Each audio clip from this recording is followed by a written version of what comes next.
यत्नादापाद्या त्रिभुवनमवेरव्यधिकरान् दशास्यो यद्बाहो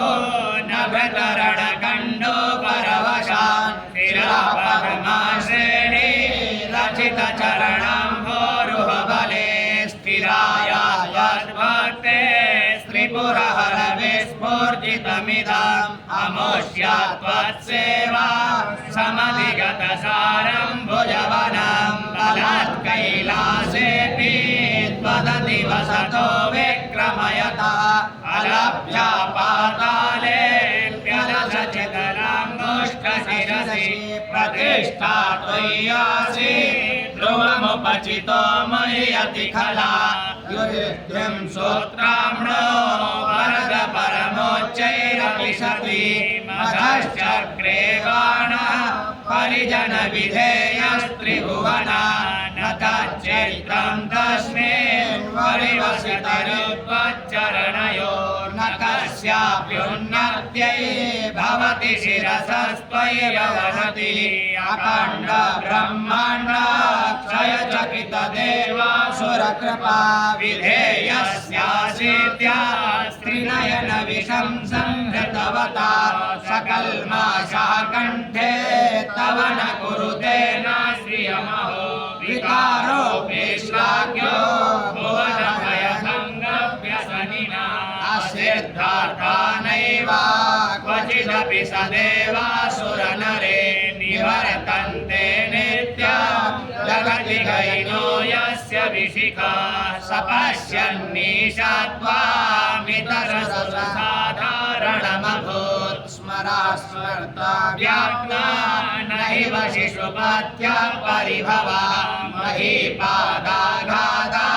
व्रजति सहसा संशयपदाम् पदं विष्णोर्भ्राम्यात् भुजपरिकरुण्यग्रहगणम् मुहूर्त्यौद्योस्त्यान्यात्यजगजटाटाटिततता जगद्रक्षायै त्वां नटसि ननु वामेव विभूता वियद्व्यापीतारा गणगुणितफेनोदघनृषि प्रवाहो वाराम्या प्रशतलघृष्टा शिरसि ते जगद्वीपाकारं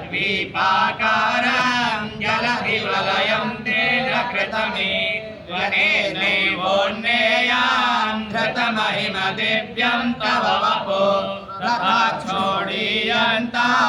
सतधृतिरगेन्द्रो धनुरथो रथाङ्गे चन्द्रार्कौ रथचरणपाणिशर इति विधक्षोस्ते कोऽयं त्रिपुरतृणबाणं बलविधे विधेये क्रीडन्त्यो न खलु परतन्त्रात्मबुधिया हरिस्ते सहस्रं कमलबलिमाधाय पदयोर्यदेकोनेशस्मिन् निजमुदरहन्नेत्यकमलं गतो भक्त्योद्रेका परिणतिमसौ चक्रवपुषा त्रयाणां रक्षायै त्रिपुरहर जागर्ति जगता सुप्ते जाग्रत्वमसि फलयोगे क्रतुमतां क्व कर्म फलति पुरुषाराधनमृते अतस्त्वं सम्प्रेक्ष्य क्रतुषु फलदानप्रतिभुवां श्रुतौ श्रद्धां बद्ध्वा दृढपरिकरः कर्मसु जनः